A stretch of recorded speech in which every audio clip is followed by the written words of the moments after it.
Just like our rail lines, fiber optic cables, the interstate highway system, I suggest that forests are an essential part of our nation's infrastructure, and we should start investing in them accordingly. Listen to what the writer for the New York Times, Peter Kilbourne, said about the nation's highways back in 2001. He wrote, "The 46,000-mile network of limited access roads that make up the interstate system is a linear economy on wheels, a distinct and self-sustaining 51st state, in a sense that generates life and commerce." What a marvelous description. A linear economy on wheels, a distinct and self-sustaining 51st state. Our nation's working forests should be considered our 52nd state, a self-sustaining 400 million acre economy in green that provides us with clean air to breathe, clean water to drink, carbon sinks to reduce the amount of greenhouse gases in the atmosphere, and a source of renewable energy, not to mention the more than 2 million jobs that depend on them. It is profoundly disturbing to see Congress's current treatment of infrastructure, branding all investments as wastes and ridiculing any program that contemplates investing for the future. This is government at its worst. Short-sighted and shallow. America cannot cut its way to greatness, and the private sector cannot shoulder alone the burden of rebuilding our critical infrastructure. These investments benefit us all. Clean air, clean water, energy independence, good jobs, and are precisely the kind of investments that we should be making right now. Congress's behavior reminds me of the time that the great Sherlock Holmes and Dr. Watson went on a camping trip. You didn't know they were outdoorsmen. After a good meal, they lay down for the night, and they went to sleep. Some hours later, Holmes awoke, and he nudged his faithful friend. Holmes said, "Watson, look up and tell me what you see." And Watson said, "Well, I see a fantastic panorama of countless stars." And Holmes said, "And what does that tell you?" Watson pondered a moment, and then, not wanting to disappoint his intellectually superior companion, he said, "Well, astronomically, it tells me that there are millions of galaxies and potentially billions of planets. Astrologically, I observe that Saturn is in Leo. Horologically, I deduce that the time is approximately 3:15. And meteorologically, I suspect that we will have a beautiful day tomorrow." Why, Holmes? What does it tell you? Holmes was silent for a moment, and then he spoke. "Someone has stolen our tent."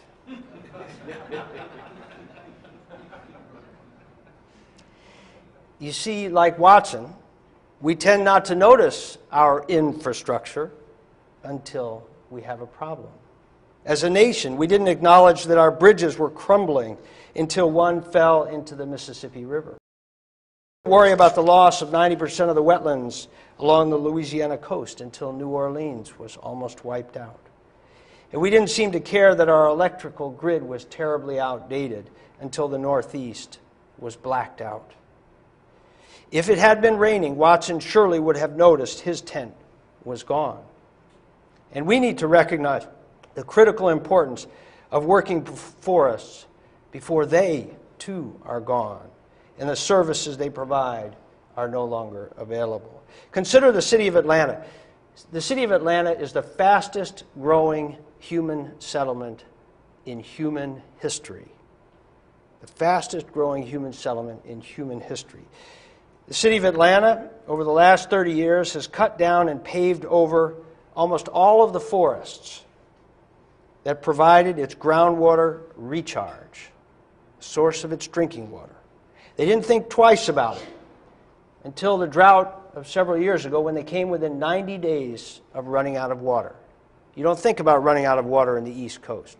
Atlanta came within 90 days of running out of water. Today, the city is buying up the very land that they cleared, paved over, and built subdivisions or shopping centers on. The city is buying up developed land, tearing out the pavement, and replanting forests at a cost of more than $500,000 an acre. They could have bought the forest in the first place for less than $500 an acre. Forests are infrastructure, and we need to start behaving that way. The good news is that most Americans have already accepted the fact that we need to invest mightily in our nation's infrastructure. In a recent national poll, a near unanimous 94% of Americans were concerned about our nation's infrastructure. 84% of the public wants more money spent to improve America's infrastructure. And here's the kicker. A majority of Americans said they were prepared to pay 1% more in taxes if that's what the money was used for. Farm bill is being debated as we speak. It is tens of billions of dollars. There are only 2 million farmers in the United States, and their clout is enormous. There are over 10 million private forest landowners in this country, and yet we command only a fraction of the nation's attention. We need to come together as the farmers have and speak with one voice about the need for strong markets for forest products, reducing regulatory risk, generating favorable tax policy, and dedicated public funding for forest conservation. Just yesterday, the House released its markup on appropriations for the Department of Interior, which includes the Forest Legacy Program, the single most successful program for protecting working forests in this country. They cut the entire budget to less than $100 million. It has never been that low since the inception of these programs in 1964. We need to reframe our conversations about forests to include water security, energy independence, jobs here at home that cannot be exported overseas. For these, too, are all part of national security. Forests as national security, forests as infrastructure. And there is something else we must do as well. You see, before we can ask the American people to invest more in forests, we first need to convince them that those forests are and will be well managed. And that's where forest certification comes in. Certification provides a window to the public into the forest, and it provides them with independent assurance that certified forests are managed well. And certification is working. Certification has fundamentally changed the way forests are managed here in North America. SFI alone has certified nearly 200 million acres in North America, trained more than 130,000 loggers. It's a record of success that no other system can match. In addition, SFI requires its program participants to invest in sustainable forestry research. Critical to the forests of the future, nearly $1.3 billion since 1996. SFI is the only certification system that requires investments in research.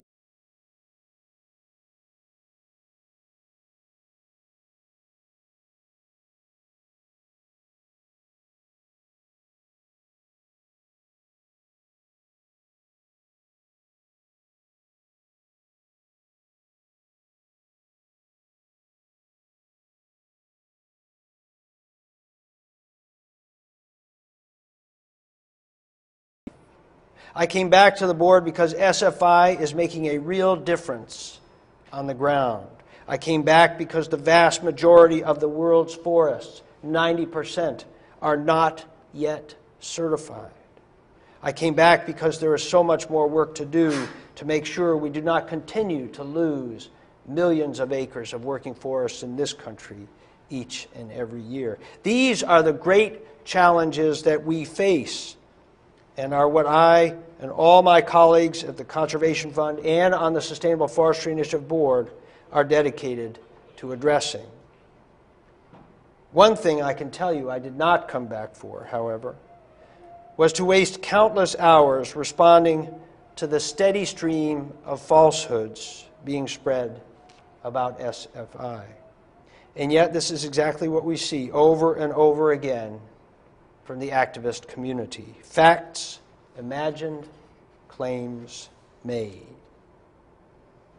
Well, what is to be done about it?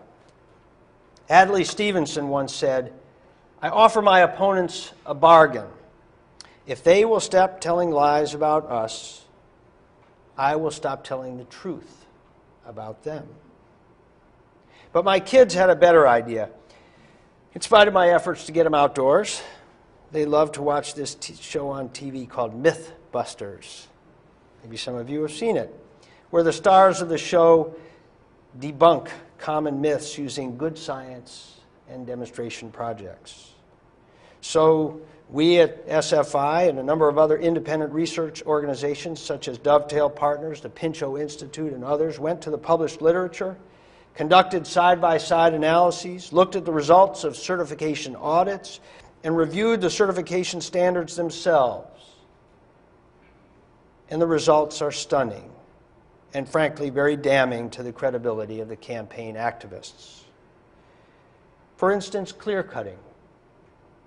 The Forest Stewardship Council, FSC, and its proxies have perpetuated a perception in the marketplace that FSC does not allow clear cuts. You can find it in almost all of their materials. And yet it simply is not true. All certification standards allow for the responsible use of clear cuts. FSC Canada's own National Boreal Standard, which represents 25% of FSC certified lands globally, has no maximum clear-cut size restrictions, none. And yet, the following two quotes are on websites offering advice to consumers on green products. From Home Renovations, if your counters are made from wood certified by FSC, you can rest assured it was not the product of clear cutting. All grammar notwithstanding, that's a false statement.